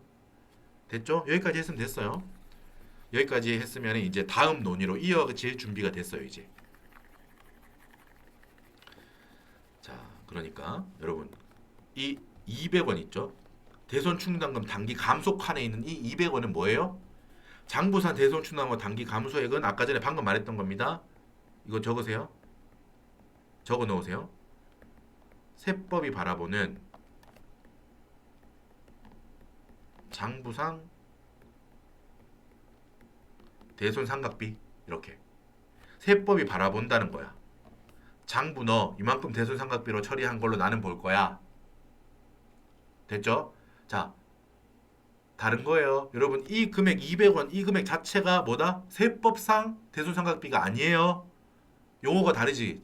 세법상 대손 상각비가 아니야. 뭐? 세법의 관점에서 봤을 때 장부가 회사가 기업회계 기준에 따라서 대손 상각비 비용 처리한 거를 이 금액으로 보겠다라고 한다고.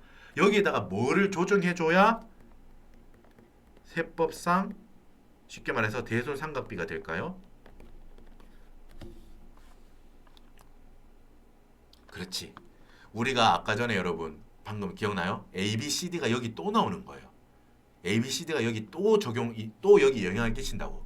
아까 전에 뭐였죠 여러분? 봅시다. 여기 또 221페이지 대손금에 대한 세무조정 맞죠 여러분? 대손금에 대한 세무조정이 엄청 중요하죠. 이게 정확하게 잘 되어 있어야 아까 말했잖아요. 처음에 대손금에 대한 이론 정리할 때 차후에 대손 충당금 시부인 한도 계산에 여기 지금 대손금 채권에 대한 세무조정이 다 영향을 끼치기 때문에 잘 하셔야 돼요. 공부 잘 하셔야 됩니다. 했었잖아. 그죠? 자, 아까 전에 보세요. 1번 같은 경우 장부 대손 처리했는데 장부가 채권을 죽였는데 요건을 불충족한 상태에서 죽였대. 어떻게 했죠? 야, 너 채권 이거 죽이면 안 되는데 왜 죽였냐? 채권 플러스 유보 다시 살리고 뭐? 너 이거 왜 비용 처리했냐? 나 비용으로 인정 안 해. 송금 불산입. 방금 말했던 거 기억나요? 너 이거 왜 비용 처리했냐? 나 이거 비용으로 인정 안 할 거야. 송금 불산입. 송금 불산입. 맞죠? 2번 봐. 장부는 안 죽였어 채권을. 근데 소멸시효 완성됐어. 어떻게 했죠? 야, 너 이거 왜 안 죽였냐? 나는 무조건 이거 죽이는 걸 본다니까. 법에서 이 채권 죽이라고 하잖아. 송금 산입. 채권을 죽여줘. 채권 마이너스 유보. 채권 죽이고 비용으로 만들 거야 이거. 채권 죽이면서 송금 산입. 송금으로 더 크게 본다는 거야. 송금 금액을 더 늘려준다는 거지. 지금 말한 거 기억나요? 요 그대로 반영하면 돼. 방금 채권 뭐 플러스 유보 마이너스 유보는 아까 했죠? 자산 측면에서 채권이 커지고 작아지고 아까 했잖아요. 여기 1번 여기 네모 박스 파란색 박스 할 때. 지금은 뭐야? 방금 그 세무 조정이 여기에도 영향을 끼치는 겁니다. 뭐? 여러분 A 같은 경우 봐봐. 내가 방금 A 뭐라 그랬어요, 여러분? A 뭐? 회사가 채권을 죽였어. 근데 요건이 완성되지 않은 상태야 지금. 그래서 세법이 야, 너 그 채권 다시 살리고 했지? 아빠 앞 1단계에서 했잖아 지금. 채권 유보에 영향을 끼쳤죠? 채권 플러스 유보. 그리고 앞에 뭐라고 했지? 송금 불산입. 지금부터 여기가 주인공이야. 뭐? 방금 입을 보세요. 송금 불산입. 뭐? 세법이 말합니다. 야, 나는 이만큼 회계 너는 지금 이거 죽이고 나서 비용으로 처리했지. 나는 이만큼에 대해서 비용으로 인정 안 해, 임마. 맞죠? 송금 불산입했지? 그러니까 여러분 봐요. 지금 우리가 뭘 하고 있냐고. 여기 보라색 박스는 뭐라고? 장부산 대손상각비. 그러니까 회사는 죽였다는 거야. 여기 비용으로 반영했다는 거지 방금. 그 금액이 들어가 있는 거야. 이 200원 안에 지금 A 경우에 회사가 죽였잖아 채권을. 죽이면서 송금 산입했다고. 그러니까 비용 처리한 거지 비용 처리. 송금에 넣어놓은 거잖아. 비용 처리했잖아. 근데 세법은 그걸 부인했지. 뭐를 부인했어? 송금 비용을 부인했다. 송금 불산입이지. 그러니까 여기서는 여러분 A를 빼는 겁니다. 왜? 비용 입장에서 보자면 그만큼은 빠져야 되는 거거든. 그래서 송금 불산입이잖아. 여러분 제가 지금 말씀드리는 걸 조금 헷갈릴 수 있는데 보세요. 여러분 아까는 이 A를 더해줬죠. 왜 더해줬어? 우리는 송금 불산입 채권 유보를 보고 하는 거야 지금. 송금 불산입 채권 플러스 유보가 어떤 영향을 끼치죠? 지금 유보라는 측면을 보자면 자산 부채에 영향을 끼치는 거죠. 자산에다가 더해줘야 돼. 그러니까 유보가 있으니까 더해주는 거예요. 자산 측면인 거야. 그게 플러스야. 플러스야. 동일한 금액만큼을 더해줘야 돼. 유보는. 동의하셨잖아. 맞죠? 이제 와서 딴소리 하면 안 돼. 동의했잖아. 그죠? 여기도 봐봐. 송금 측면에서 보자면 비용을 부인했잖아. 송금 불산입 채권 100원 플러스 유보야. 그러니까 송금 불산입이라는 측면을 한번 보라고. 회사는 비용으로 앞에 비용이라고 아까 봤죠? 장부에선 이만큼 대손상각비로 그 비용 처리했다고 하는데 이 중에서 너 이 200원 중에서 요건 충족 안 된 거 있잖아. 그만큼은 채권 살리면서 송금으로 인정 안 할 거야. 맞지? 여기까지 동의했잖아. 딴소리 하면 안 돼. 송금 불산입 했죠? 그러니까 송금 불산입이니까 송금에서 빠지는 거야. 그러니까 빼기라고 여기는. 여러분 이해됐죠? 이 정도 요렇게 돌아가는 거예요. 그러니까 이걸 여러분 이해하지 않고 그냥 무작정 외우라고 하면 너무 어려워져 이거. 너무 복잡해지거든. 그러니까 스토리가 지금 제가 다 이어드리잖아요. 그죠? 이해되잖아. 유보라는 측면에서 보자면 자산에 더해야 되는 거예요. 그래서 더하는 거야 앞에는. 여기는 송금이라는 측면에서 보자면 비용이 부인되는 거니까 비용에서 우리는 지금 찾고자 하는 게 뭐야? 세법상 인정되는 비용을 찾는 거야. 회계상 비용은 200원인데 나는 200원에서 예를 들면 아까 그 A 측면 그게 10원이다 그러면 야 10원만큼은 비용으로 인정 안 해. 너 나와. 됐지? 그러니까 빼는 거라고. 그럼 B 한번 더 연습해 볼까요? B. 자, 2번 항목이야. B 항목 뭐야? B는 뭐예요, 여러분? 장부는 죽이지 않았어. 그런데 알고 보니까 이게 소멸시효가 완성된 채권이래. 뭐? 반복합니다. 연습하세요. 송금 산입 채권 마이너스 유보로 채권을 마이너스 유보로 죽였죠. 그러면서 죽였으니까 그만큼 당연히 비용으로 더 봐줘야 되잖아. 송금 산입해 주는 거야. 자, 요게 어디 영향 끼쳐요? B 봅시다. 일단 바로 뒤에. 아까 채권 유보 계산할 때는 어때요? 기말 유보 계산할 때는 기초 유보를 시작으로 해서 B만큼 마이너스 유보잖아. 그러니까 효과로만 보자면은 이펙트로만 보자면은 B라는 세무 조정은 어떤 영향을 끼쳐요? 유보가 작아지죠. 마이너스 유보니까 유보 총액을 작게 만드는 거지. 자산가액, 세법상 자산가액이 작아지는 거. 아까 죽였잖아 지금. 그러니까 세법상 자산가액을 줄여주는 효과지. 자, 비용 측면에서는 뭐야? 방금 송금으로 산입해줬죠. 송금 산입 한자 한자를 여러분 강렬하게 받아들여봐. 뭐? 비용에 더해주는 거죠. 송금에다가 산입하겠다는 거야. 회사 네가 장부에 비용으로 한 것보다 이 금액만큼을 나는 더 송금으로 볼 거야. 정확하지 지금 이거? 그러니까 봐봐. 보라색 금액 200원에다가 야 너 이거 빼먹었네. 소멸시효 완성됐으니까 채권 죽이면서 송금으로 나는 더 봐줄 거야. 그러니까 어때? 뺍니까 더합니까? 비용에다가. 누가 뺀대? 더해야지. 더하기 B 금액. 금액을 말하는 거예요. B라는 거. 됐죠? 여러분 이거 한번 읽어봅시다. 여러분 제가 많이 흥분했는데 잠깐만 좀 침착하겠습니다. 잠깐 흥분했네. 물 좀 마시고.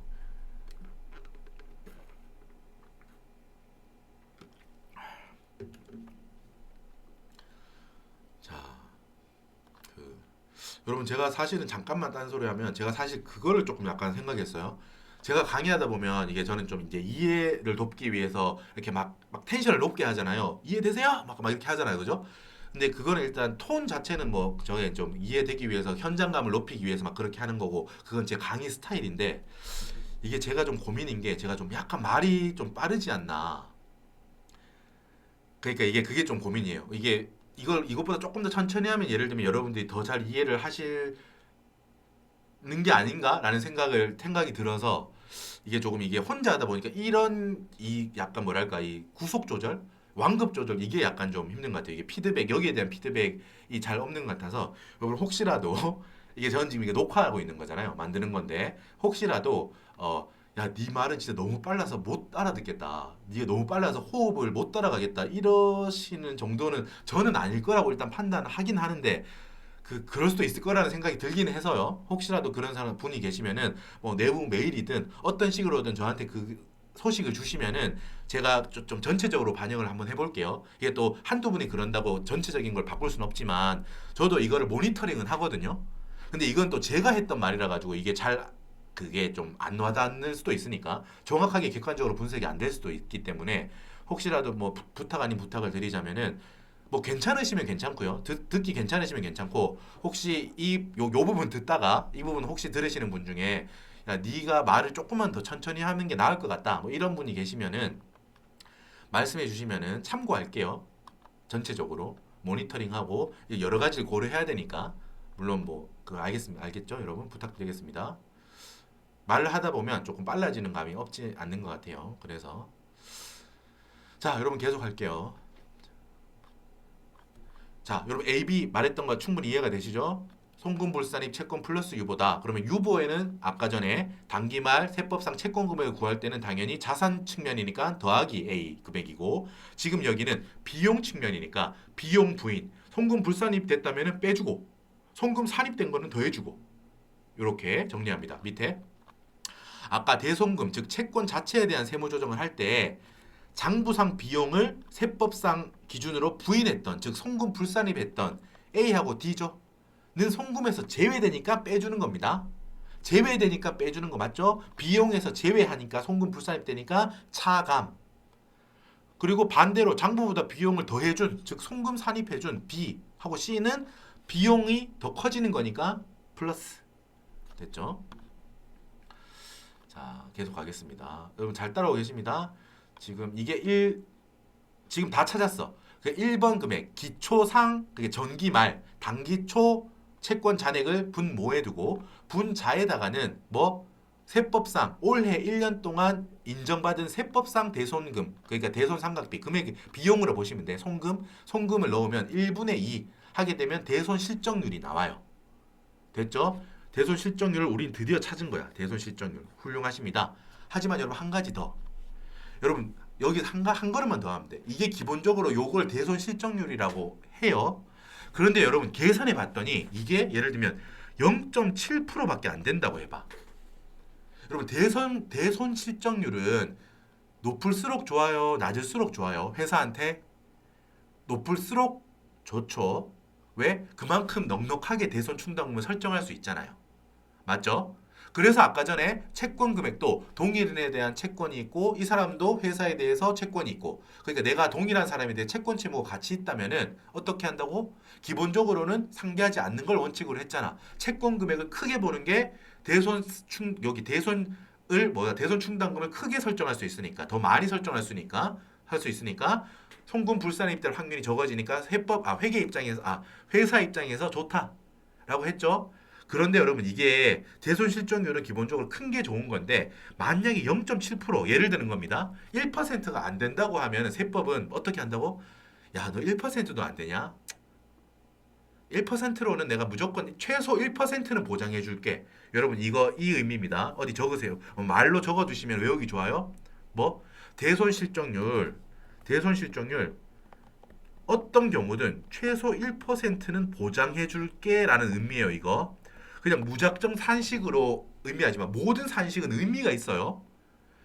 모든 한도 규정이든 어떤 산식이든 의미가 있다고. 그러니까 이렇게 맥스 1%둘 중에 하나를 실적률로 한다는 거는 세법이 이렇게 본다는 거예요. 야, 실적률이 혹시 계산해 봤더니 오른쪽 이렇게 실제로 계산해 봤더니 1%도 안 된다면은 야, 좀 너무 안 좋은 상황이네. 너무 그러니까 대손 충당금에 대해서 너무 적게 인정받겠네. 최소 1%는 내가 실적률로 인정해 줄게라고 해서 이렇게 맥스 1% 실제 실적률 이렇게 하는 겁니다. 이 식의 의미는 내가 최소 1%는 실적률로 보장해 줄게 라는 의미예요. 됐죠? 자, 여러분 이렇게 해서 마지막 세무조정보 비교해요. 1번 회사가 설정한 것과 2번 한도액을 비교해서 한도 초과했대 회사 설정액이. 그럼 송금불산입 대손충당금 한도 초과 플러스 유보.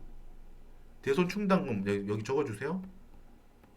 대손충당금 한도 초과 플러스 유보. 그리고 한도에 미달했대요. 그러면 세무조정이 없죠. 왜? 결산조정 사항이니까. 여러 번 해가지고 여기서는 더 말씀 안 드려도 될 것 같아요. 자, 여러분 이제 이론 정리를 마칩니다. 이론 정리 이제 마칩니다. 여러분 지금 마지막 대손 요 실적률이랑 여기 한도 CVN에 관해서도 이제 꽤 길게 이론 정리를 했는데 그만큼 여러분 제가 여러분께 그래도 이론적으로 여러분 이해가 되게 만들기 위해서 그래도 최대한 노력을 해서 말씀드렸어요. 길어지긴 했지만 그래도 뭐 개인적으로는 뭐 그래도 전달이 그래도 제가 그 계획했던 대로 준비했던 대로 잘 된 것 같아요. 그래서 혹시라도 뭐 그 복습을 한번 해보세요, 여러분. 교재하고 이론 강의 같은 걸 이용하셔가지고 충분히 이해를 하시고 어디까지 꼭 해야 된다? 뒤에 이제 예제 풀 거거든요. 다음 영상에서 예제를 같이 따라오시면서 지금 공부한 이론들이 어떻게 문제화되는지를 확인하면 돼요. 그러면서 연습을 결과적으로 숫자로 연습하면 되고. 됐죠? 자, 여러분 수고 너무너무 많으셨습니다. 이 대손 충당금이 여러분 원래 어려운 것입니다. 여러분들 이해가 안 된다면 내가 뭐 잘 모르는 내가 좀 뭐 아닌가 이렇게 생각하지 마세요. 원래 우리가 보는 조사위원 범위 안에서 가장 어려운 주제입니다. 자, 공부할 게 많고 하지만 이해가 이제 되셨으니까 복습을 통하시면은 충분히 소화하실 수 있습니다. 자, 여러분 잠깐 쉬셨다가 이제 예제에서 찾아뵙겠습니다. 수고하셨습니다.